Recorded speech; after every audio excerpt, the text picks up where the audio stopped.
Everyone, thank you for joining us. Another Liverpool Connection podcast, PubChat. We had just actually left the pub at BD Riley's watching the Reds beat Aston Villa 3-1. Now, we get home. Well, between the pub and getting home, we've had some whiskey shots, we've had some, couple more pints, and now we get home and another Christmas present under our tree signing the Dutch international GAKPO. Very exciting, guys. Hey, you know, for the people that think that LF or FSG aren't going to do any business because they're trying to sell, this is very exciting. 6'4" left winger coming in. Obviously, we're under the cosh with Diaz out and Jota out, who both play the left wing. Now we're getting a 6'4" forward, is 23 years old, performed at the World Cup. It's very exciting. And you guys, our subscribers, know I'm on the record saying that I think we should sign somebody every January, bring in new blood, bring in new energy, bring in a new dynamic to the team to refresh the team. Obviously, with the World Cup this season, we have different dynamics with the timing and all that. But I think that every team that's pushing for trophies needs to bring in new blood in January. So, guys, how excited are you guys about this signing? Jono. Man, it was just right after we finished the podcast that I saw that tweet from Paul Joyce saying it was pretty much close to being done. And then by the time I got home, it was like PSV are just tweeting out saying it's kind of pretty much done. I'll be honest, I didn't really pay that much attention to him during the World Cup. I know he went on a great tear. I started looking up some stats. So in the Eredivisie, he had in 9 goals, 12 assists, which surprised me, in 14 games. So, that's a lot of assists compared to what I was seeing at the World Cup. Was just paying attention to the goals.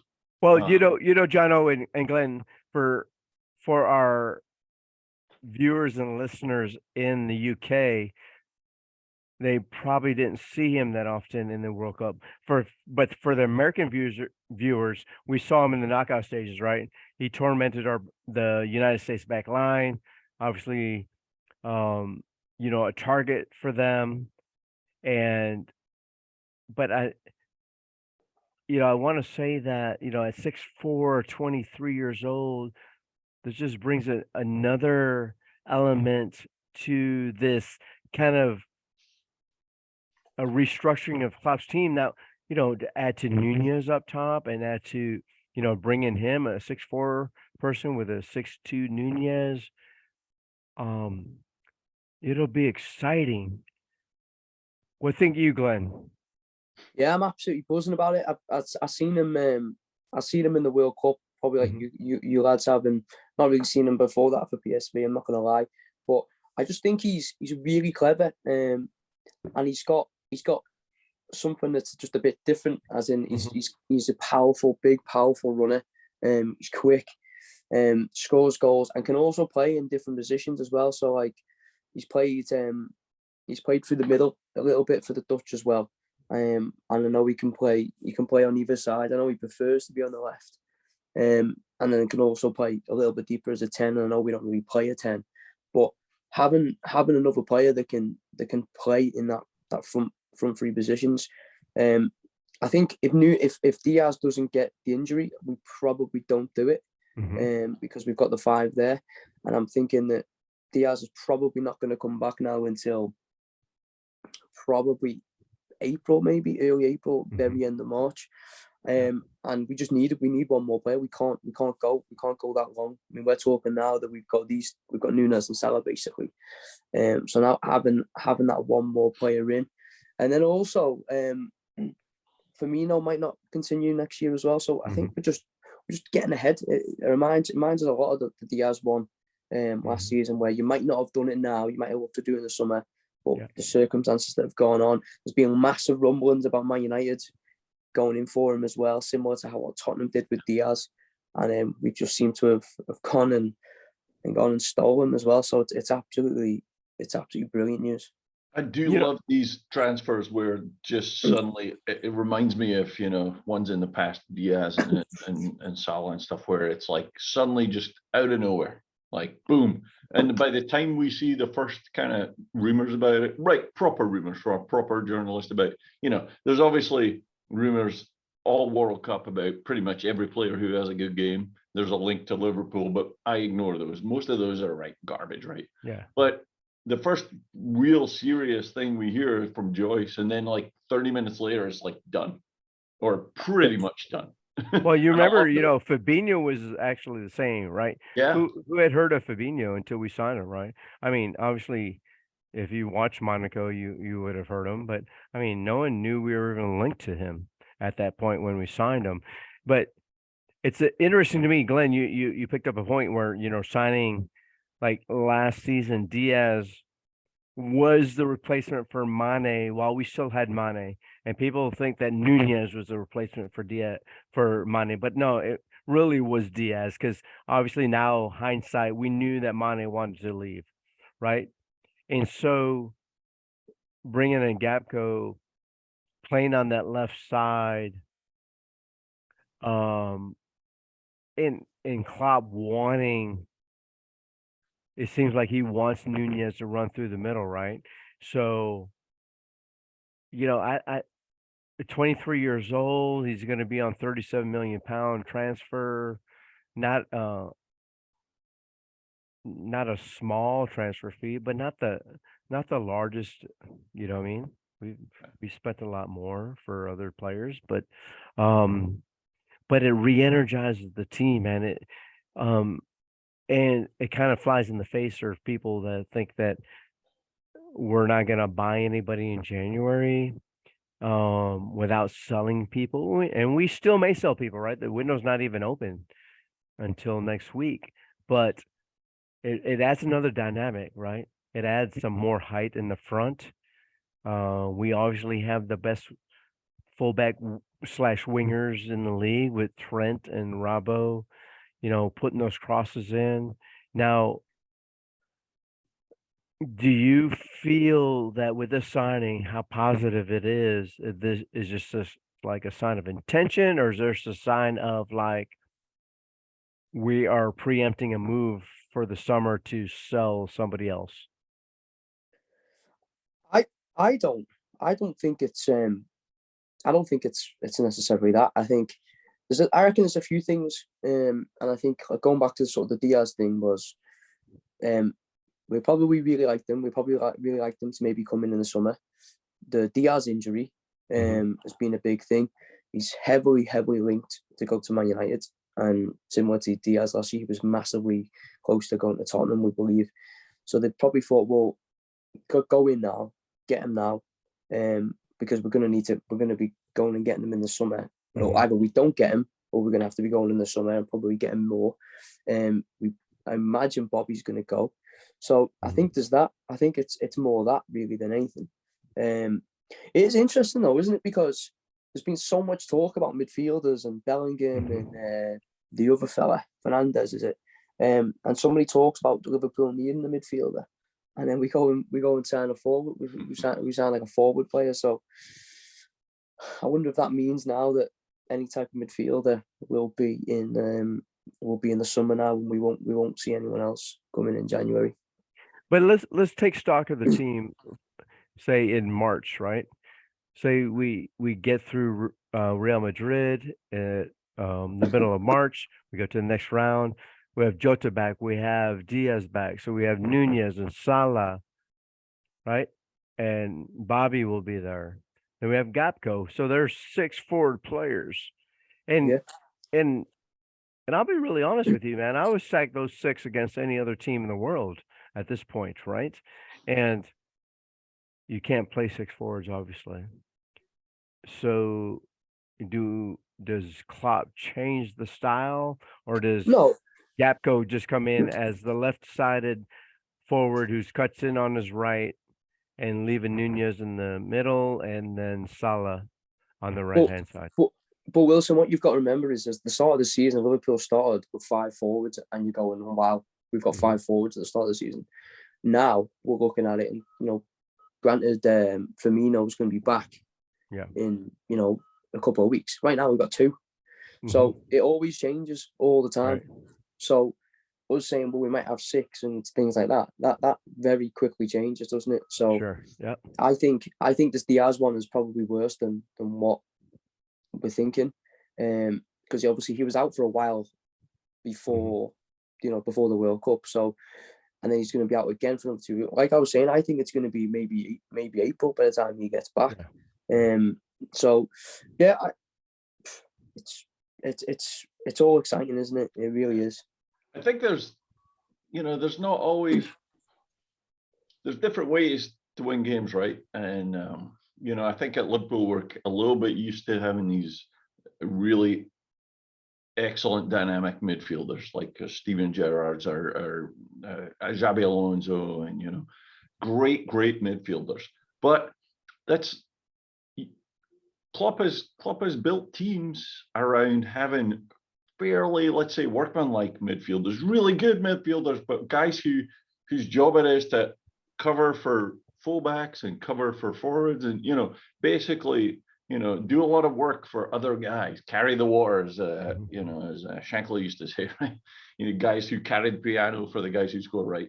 And so, yes, would I love to see midfielders come in right now? Absolutely, but I think the decision is basically being made on the midfield that we are only going to buy guys who we brought in Arthur Melo, the magical, mysterious Arthur Melo, who nobody has ever seen since, and that's clearly hasn't worked out. And I think they've decided, this is just a guess, gut check, is that they decided, no, we're going to only go and get the guys who we really want, and if they're not available now, we're not going to go chuck away 25 to 40 million on somebody who will just sit on our books for a long time, like we've had before, and we'll pay their wages for a long time, and then we won't be able to sell them. And they've decided, no, we're going to go for the guys we want, right? And so I could see them saying, no, we're going to wait for Bellingham in the summer, and we'll make do with guys who can supply these forwards, and we'll win games by throwing an extra forward towards the end of the game. Ferguson kind of did this a fair amount when he was, successful with his United squads. He would just buy the best, striker he could for a long time, and he had guys, Scottish guys in his midfield back in the day that were pretty average, honestly, but they would do dog's work to get the ball, win the ball back, and get it to his attacking guys. So I just kind of have the feeling that Klopp's kind of decided that's kind of the way he's kind of going with this. I love the way you always bring Scotland back into the I do my best, conversations. And can you imagine if the Isle of Man actually ever produced a Liverpool player? What Glenn would actually do, man? It'd be unbearable. No, not really. I'm not that bothered. But Kieran Tierney's from the Isle of Man, so I think Scotland tried to claim him. We stole him. Yeah, he doesn't he doesn't play for Liverpool. I think he left the Isle of Man when he was breastfeeding, and I think they still claim him as being from the Isle of Man, to be fair. But well, you left the Isle of Man and you're still breastfeeding, from what I hear. So anyway, yeah, 20. But exciting times, man. We're just come back after the World Cup. You get the victory against Aston Villa, whether it be ugly or not. We won 3-1. Nunez, man of the match, without even scoring a goal, just because of the chaos he creates. Leicester on Friday, another chance to get 3 points. That the Reds should get 3 points. And with the added, and and I'm sure you guys have all been on part of teams that like, we're getting this guy, he's going to make our team better. It really creates a positive atmosphere within the club to know that you're adding somebody to the club that's going to make you better to achieve your goals. I think, and like I said at the beginning, that's why I love January transfers, man. If you could add quality to the club at a time normally when you're halfway through the season, kind of getting the mid-season, doldrums, and you're bringing quality in like Luis Diaz last year, and to be honest, Liverpool has had a pretty good track record of January signings, right? Yeah, We had 100%. Suarez, right, and Van Dijk, Coutinho, and go back to Coutinho and Sturridge. Coutinho and Sturridge. yeah, Sturridge, Ben Davies, and sorry, Kabak, but more power to them. They did their things, but hey, guys, great time to be a Red. All those folks are like already like said the season's over. It's not about the games all the time. It's about the camaraderie, the pints at the pub, learning more about the club. And you know what? I look forward to we've only played 15 games, right? So 3 plus 19, we still got 22 games left to play in the league, plus the Champions League and the FA Cup. It's gonna be exciting, man. So just a quick one before you end. Then, do you think that we will sign anyone else now with him coming in January? Do you think we'll sign another player, or do you think that's it? Jono, what do you think? Do you think we get a midfielder in January? I'm skeptical.